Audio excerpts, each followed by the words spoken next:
लगातार बमबारी हो रही है गाज़ा के मुख्तलिफ़ इलाकों पर, मुख्तलिफ़ मकामात पर।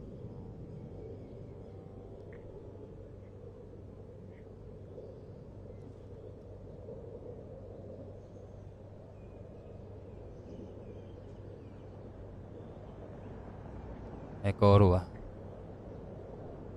दो लगातार हुए हैं आसपास के लोकेशंस पर।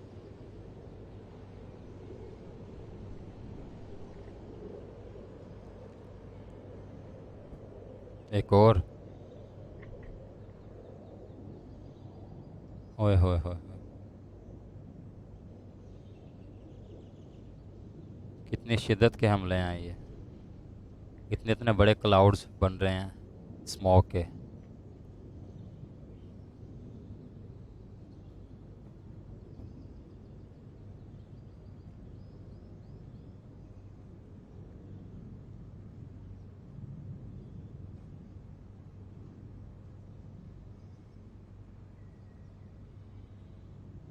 मैंने पहले भी यही कहा है कि, और अब भी यही कह रहा हूँ, शेम ऑन हमास, शेम।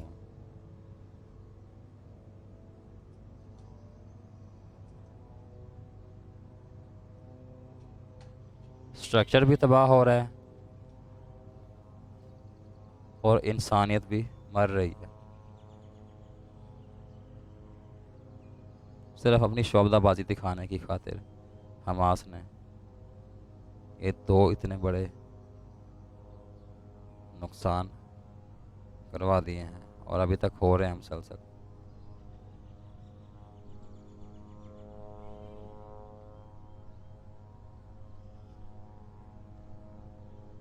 सिर्फ और सिर्फ अपनी अना का मसला बनाकर।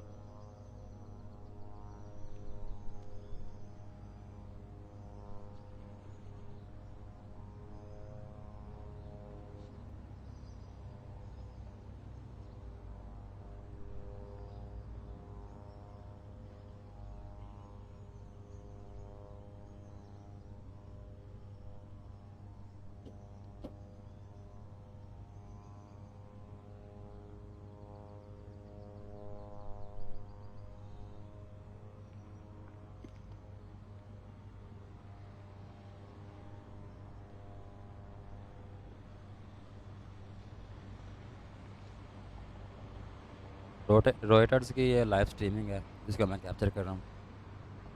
मेरे पास कोई सोर्स नहीं है।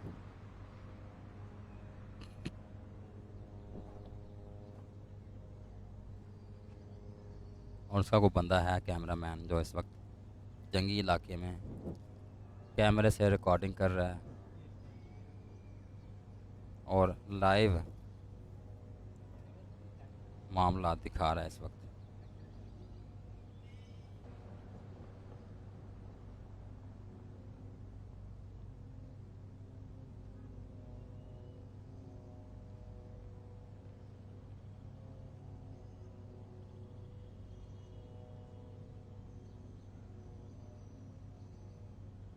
फुल ही आबादी वाला इलाका है, फुल लोडेड।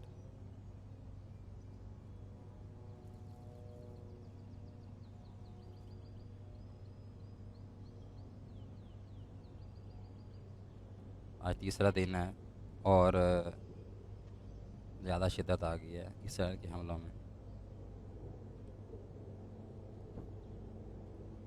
समझ नहीं आ रही हमास किधर है, हमास के लीडर किधर है, हमास के लोग मुजाहिद किधर है।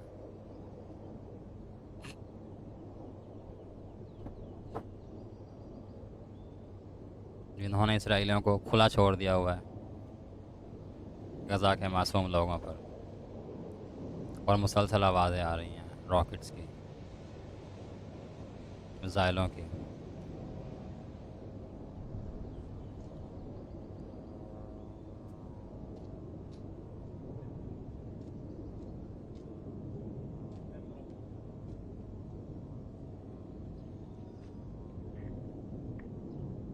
जितनी ज़्यादा देर ये जंग चलती रही उतना ही ज़्यादा नुकसान होगा गज़ा का और गज़ा के लोगों का।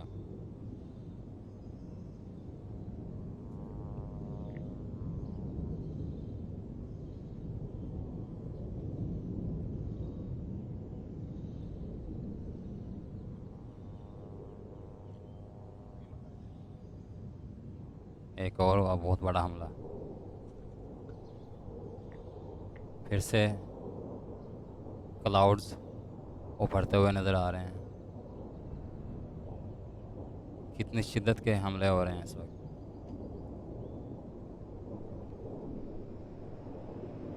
आसमान को छूते हुए ये स्मोक्स हैं, काला धुआं।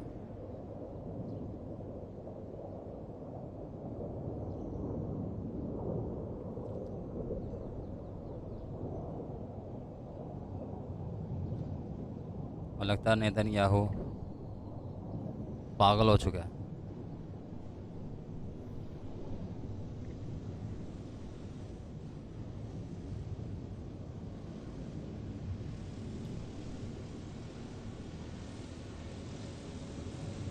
ये सब देखने के बाद किसी मुल्क को आगे आना चाहिए।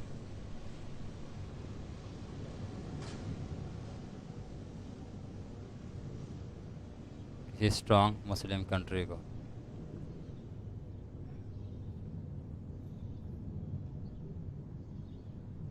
पाकिस्तान को भी आगे आना चाहिए।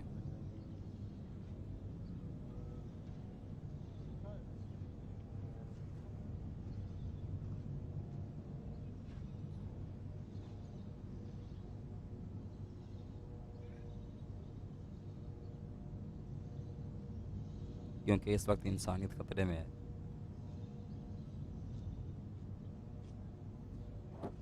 और वो भी अपने मुसलमान भाई हैं।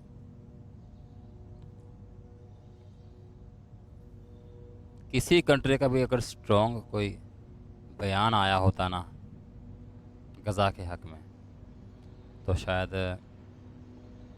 कुछ सूरत हाल मुख्तलिफ होती हैं। किसी ने एड की होती, मिलिट्री एड दी होती हमास के लोगों को, बड़ा फ़र्क आना था।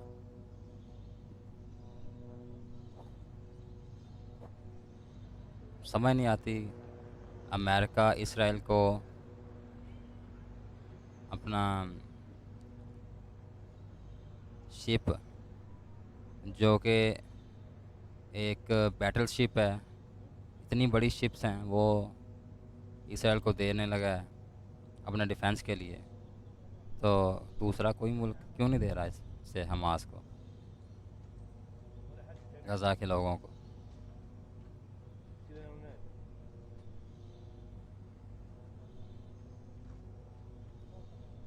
बेचारगी है ये, लाचारगी है। अगर कल को किसी और मुस्लिम मुल्क में हमला होगा तो दूसरे फिर तमाशा देखेंगे, बटे हुए हैं। आज अगर इसराइल पे कोई दूसरा मुल्क हमला करता तो सारे यूरोप के मुल्क इसराइल के साथ खड़े होते, अपनी मिलिट्री एड भेजते। लेकिन फ़लस्तीन के मुसलमानों के लिए कोई एड नहीं दे रहा, चाहे वो मिलिट्री हो या फिर पैसों की हो या फिर हथियारों की हो, किसी किस्म की कोई एड नहीं आ रही हो। रॉकेट्स के आगे सामने लेट गए हैं। चलाई जा रॉकेट, एक और हुआ है, दो हुए हैं लग रहा है। आज का दिन बहुत सख्त जाने वाला है, बहुत सख्त।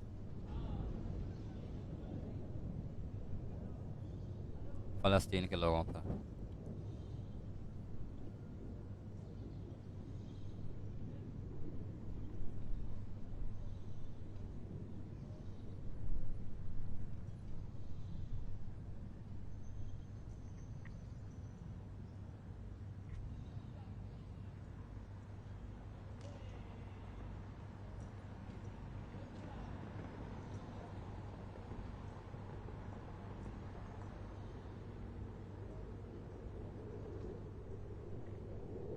आसमान काला हो चुका है काले धुएं की वजह से मुसलसल।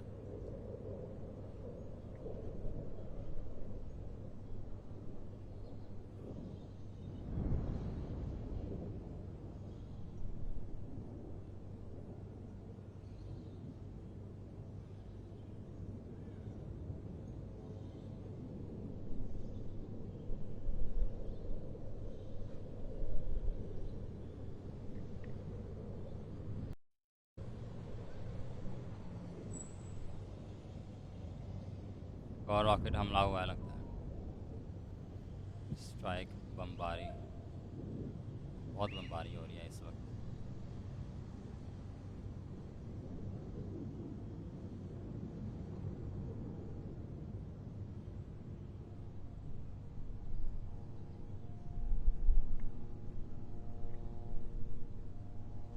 और मुझे लगता है ये बॉर्डर वाले इलाके हैं जहाँ पे बमबारी इस वक्त हो रही है।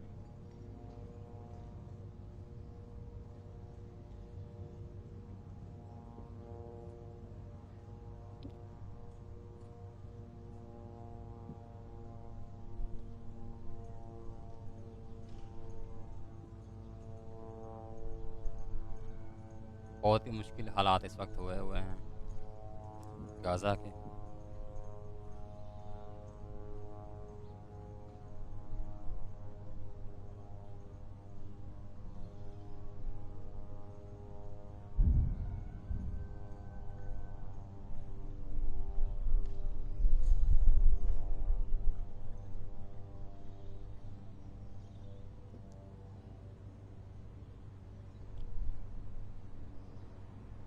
ये होता है हमाकत का नतीजा,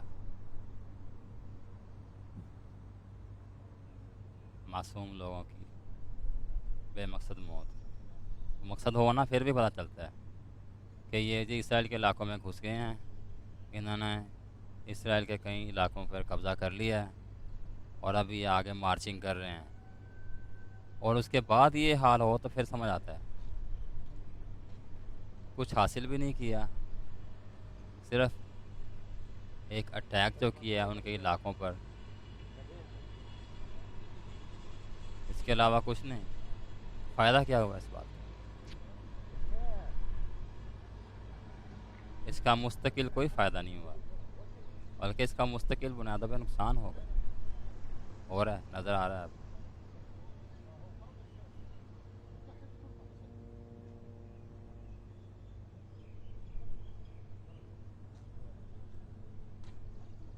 बड़े दर्दनाक मनाजिर हैं। आसमान काला और हल्का हल्का सा येलो हो रहा है। हर तरफ डस्ट ही डस्ट है, इमारतें गिरने की, बिल्डिंगें तबाह होने की।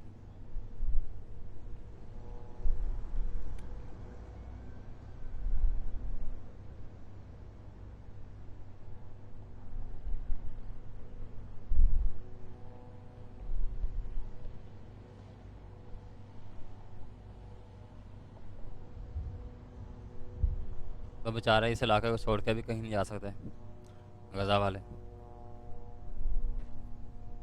किधर ही हैं, अपने घरों में हैं।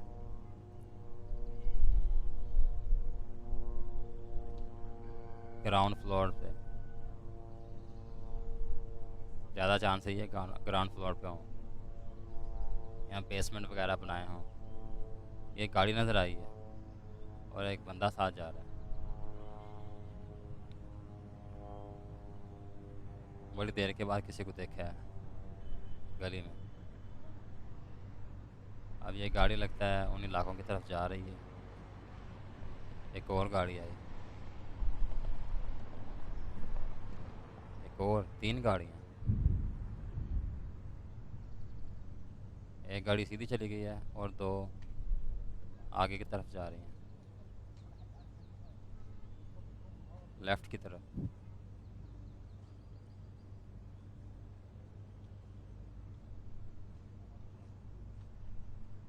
एक और